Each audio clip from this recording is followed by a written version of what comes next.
열린교회 성도 여러분 안녕하세요.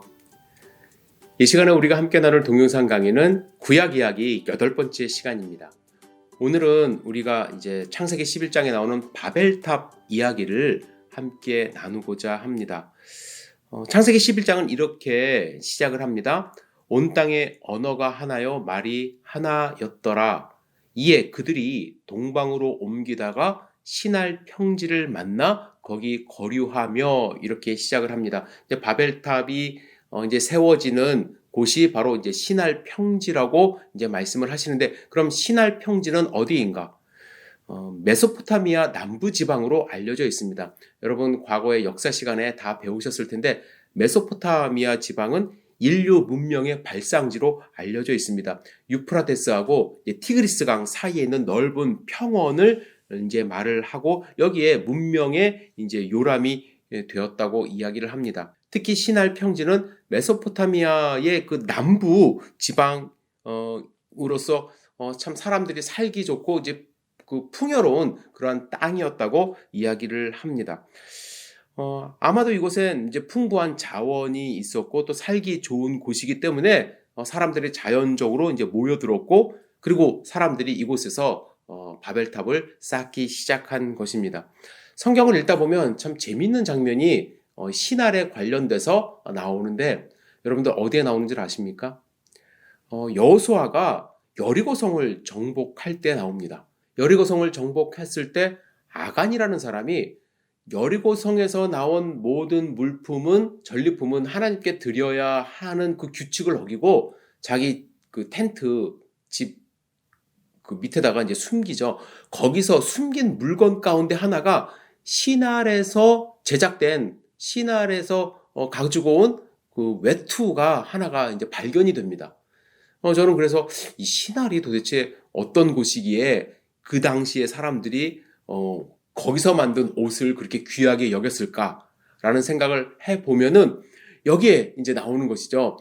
인류 문명의 발상지고 많은 사람들이 모여든 곳이고, 또 어떻게 보면 문화가 발달된 곳이 바로 이 당시 사람들이 생각했던 신할이라는 곳입니다. 여하튼 이곳에서 사람들이 모여 이제 바벨탑을 쌓았을 때 하나님이 그들의 모습을 보시고 그들의 언어를 나누시고 뿔뿔이 흩어지게 하셨다는 것이 이 바벨탑 사건의 이야기입니다. 여러분은 이 바벨탑에 대해서 어떻게 생각을 하시는지요? 바벨탑 사건에 대해서 다양한 의견들이 있습니다. 어떤 분들은 노아 홍수와 마찬가지로 성경 전체를 그렇게 보시는 분들도 있지만, 언어가 다양해진 원인을 상상으로 지어낸 설화라고 이제 생각을 합니다. 특별히 신학을 전공하시는 분들 가운데도 그렇게 주장하시는 분들이 많은데, 근데 그냥 무턱대고 그렇게 주장하는 것이 아니라 이유가 있는데, 그 이유를 들어보면 이렇습니다. 10장의 내용과 11장의 내용이 좀 모순이 된다는 거예요. 10장에는 어떤 말씀이 있냐면, 인류가 다양한 장소에 흩어져서 이제 다양한 언어로 이제 번성하는 것이 마치 하나님의 계획하심과 축복처럼 기록이 되어 있습니다. 심판이라는 말씀이 없습니다.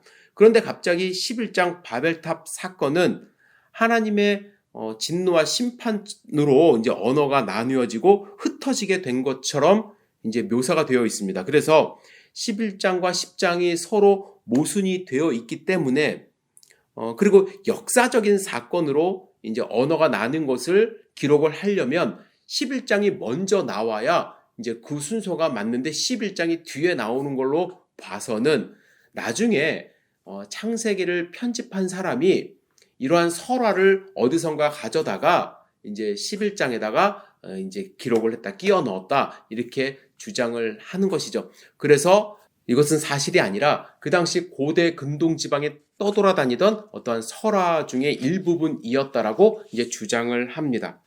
반면에 어떤 분들은 이제 바벨탑 사건을 역사적인 사실로 받아들이기도 하죠, 당연히. 그래서 바벨탑을 찾으러 다니는 사람들도 있습니다. 역사적으로 입증될 수 있다라고 이제 주장을 하면서 그 당시에 이제 문헌들뿐만 아니라 이제 고고학적인 발견을 하려고 노력하시는 그러한 학자들도 분명히 있습니다. 여러분은 어떻게 생각하시나요? 이 본문을 완전히 역사적인 사실이라고 주장하기에는 석연치 않은 부분, 아까 이제 10장과 11장이 어떤 모순되는 부분도 있고 석연치 않은 부분들도 있습니다.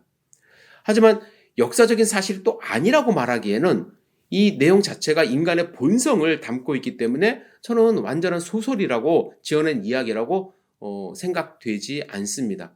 저는 개인적으로는 역사적인 사건이 있었다라고 생각을 합니다. 그러나 우리가 어떻게 노력을 해야 될 것인가, 이 본문을 읽으면서 역사적인 사실을 증명하려고 노력하는 것, 저는 무의미하다고 생각을 합니다.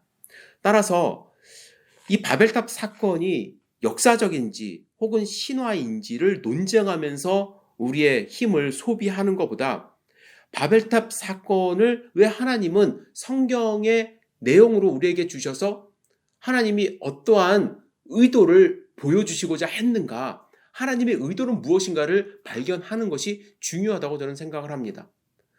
왜냐하면 바벨탑 사건은 지금도 일어나고 있다고 저는 생각을 해요.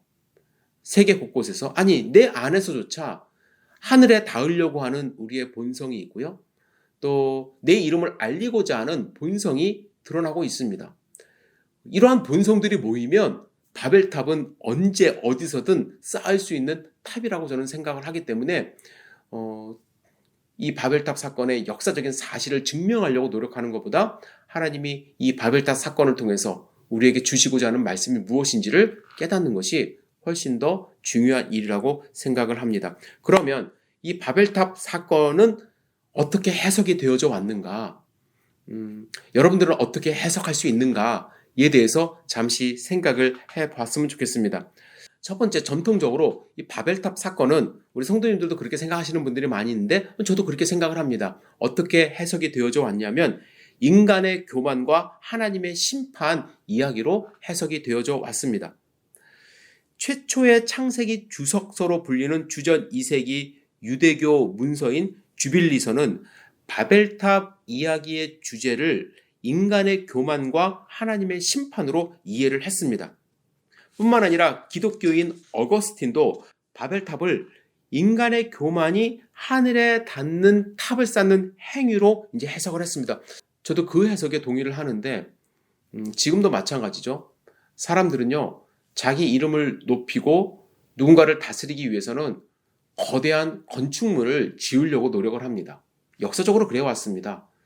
독재자들이 특히 그랬는데 자기 흉상, 자기 동상을 짓기도 하고요. 그리고 위대한 건축물을, 피라미드도 그렇고요.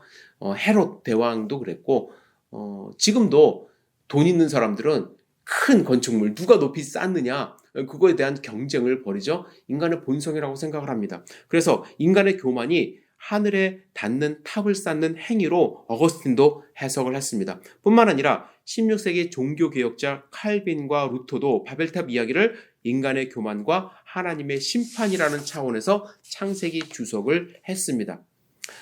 지금도 그렇게 해석하는 목사님과 신학자들이 많이 있습니다. 바벨탑의 목적이 하늘로 올라가자, 우리의 이름을 내자, 이기 때문에 그 본문 안에 인간의 교만함이 드러나 있기 때문이죠. 그런데 어떤 사람들은, 어떤 학자들은, 또 어떤 목사님들은 창세기 11장 1절부터 9절 안에 인간의 교만의 내용은 없다 라고 이제 이야기를 하는데, 그거는 그냥 겉으로 인간의 교만해서 그랬다고 표현이 없을 뿐이지 그 내면을 들여다보면 하나님과 같아지려고 하는 모습, 내 이름을 세상에 알리려고 하는 그 모습이 분명히 드러나 있음을 우리는 파악을 할 수가 있습니다. 그래서 바벨탑을 쌓으려고 하는 인간의 본성이 드러나는 사건이고, 또 거기에 대한 하나님의 심판이라고 저는 생각을 합니다. 그런데 여기에 또 다른 반론이 이제 제기가 됩니다. 참 특이한 제안이라고 저는 생각을 하는데, 두 번째로 어떠한 제안이 있냐면 바벨탑은 인간의 교만과 하나님의 심판이 아니라 제국에 대한 하나님의 심판의 이야기로 해석을 하는 것입니다. 크로에 오토라는 학자하고 데나 롤란 페월이라는 학자는 약자를 억압하는 제국의 지배에 대한 하나님의 심판의 메시지로 바벨탑 이야기를 읽고 있습니다. 이렇게 읽는 이유는 창세기를 이제 편집한 사람들이 모세가 아니라 후대, 그러니까 7세기 혹은 6세기의 유대인들이라고 생각을 하는 거예요. 그 사람들의 입장에서 창세기를 이제 편집했을 때 바벨탑 이야기에 나오는 이 바벨이라는 것은 이제 바벨론 제국으로 지칭을 하는 것으로서 아시리아 제국과 이제 바벨론 제국의 억압을 받았던 유대인들이 그들에 대한 심판 이야기를 이제 기록을 했다라고 이야기를 하는 것이죠. 그래서 이것은 노아 홍수 그 이후에 일어난 사건이 아니라 이제 훨씬 뒤에 제국들에 대한 하나님의 심판 이야기로 해석을 하려고 하는 그러한 노력들이 있습니다. 참 뭐랄까요? 신박한 그리고 재미있는 주장이긴 한데 그렇게 읽기 시작하면 성경이 너무나도 이제 짜깁기가 되고 편집이 된 그러한 문서로 이제 바라보는 시각이기 때문에 저는 절대로 이제 받아들여지지 않는 그러한 내용입니다. 자, 세 번째 이제 주장이 있는데 세 번째는 다양한 문화와 언어의 기원에 대한 이야기로 해석을 하는 것입니다.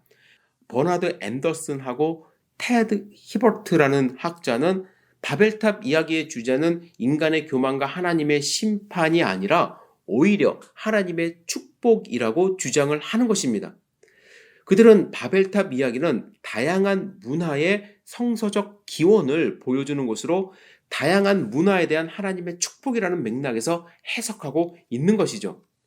왜냐하면요, 바벨탑 이야기는 주께서 거기에서 사람들을 온 땅에 흩으셨다. 창세기 11장 9절에 이제 이렇게 기록이 되어 있거든요. 이 기록은 이거를 심판으로 보기에는 어렵다. 이것은 하나님의 축복이다라고 이제 주장을 하는 것입니다. 다양한 언어와 다양한 문화가 하나님의 축복이라는 해석은 참 새롭습니다. 히버트는 바벨탑 이야기에서 인간의 계획과 하나님의 계획 사이에 어떤 갈등이 있었다라고 이제 주장을 하는데 다음에 도표를 한번 보십시오.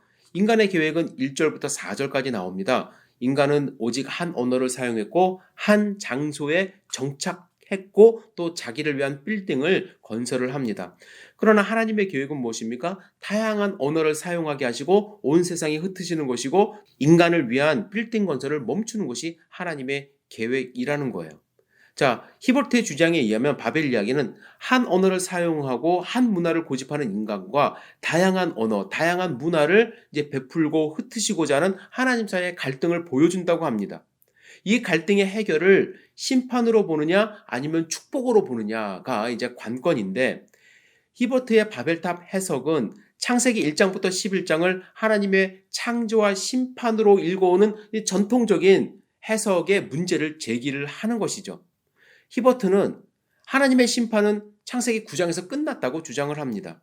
그리고 창세기 1장부터 9장까지 편집한 저자에 따르면 하나님은 생육하고 번성하고 땅에 충만하라, 땅에 정복하라, 바다의 고기와 공중의 새와 땅 위에서 살아 움직이는 모든 생물을 다스리라 라고 명령하시는 창세기 1장 28절과 9장 1절의 말씀이 창세기 10장에서 이제 실현이 되었기 때문에 창세기 11장에 나오는 바벨탑 이야기는 저주와 심판의 이야기를 반복해서 하는 것이 아니라 온 지면에 흩어져 땅에 충만하라는 하나님의 축복으로 읽어야 한다고 이제 주장을 하는 것입니다. 참 새로운 주장이죠. 한편으로는 이해가 가는 그러한 주장이지만 저는 세 번째 주장도 받아들이기 힘든 그러한 주장인 것 같습니다. 그래서 저는 전통적인 첫 번째 인간의 교만한 모습을 나타내고 거기에 대한 하나님의 심판이 아닐까라는 생각을 합니다. 왜냐하면 만약에 그것이 축복이었다라고 한다면 언어가 달라지고 문화가 달라지는 것이 지금도 축복의 모습으로 나타나야죠. 그러나 지금 언어가 다르고 문화가 다르다는 이유로 서로 증오하고 또 서로 싸우는 그런 모습이 많이 나옵니다.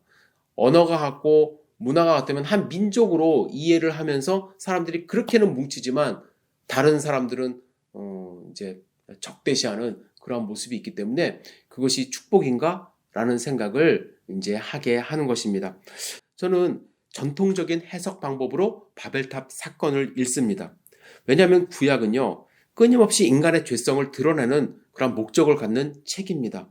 그래서 궁극적으로 우리에게 구원자가 필요하다는 것을 하나님이 말씀하시고자 우리에게 주신 책입니다. 바벨탑은 그 모습을 그대로 드러내는 사건이라고 저는 생각을 합니다. 그러나 또한 한 줄기 빛이 그 안에 있습니다. 하나님이 보여주시는 것은 인간의 교만으로 심판을 받아 인간이 갈리고 지구상에 흩어졌지만 결국 바벨탑 사건 이후에 나오는 또 하나의 그 계보를 통해서 하나님은 아브라함을 보여주십니다. 아브라함은 누구입니까? 예수님의 조상입니다. 예수님이 이제 후에 나타날 그러한 한 줄기 빛을 제시하면서 인간은 비록 교만하고 하나님의 심판을 받아 흩어졌지만 그럼에도 불구하고 하나님은 아브라함을 선택하셔서 인간을 다시 구원할 계획을 세우고 있음을 또한 보여주시는 것이 창세기 11장의 말씀이라고 할 수가 있습니다. 다음 시간에 이제 족장 시대에 대해서 함께 말씀을 나누겠는데요. 이렇게 흩어진 인간 속에서 하나님은 하나님의 뜻을 이룰 한 사람을 선택하셔서 하나님의 나라를 이제 세우시는 그런 과정을 보여주는 것이 창세기 12장의 말씀이라고 할 수가 있습니다. 아브라함은 어떻게 하나님의 음성을 들었고 하나님께 순종했으며 어떻게 하나님의 나라를 이루는 초석이 되었는지에 대해서 다음 시간에 함께 말씀을 나누고자 합니다. 바벨탑 사건 다시 한번 여러분들 묵상해 보시고 하나님의 음성을 들으시기를 축복합니다. 여러분 감사합니다.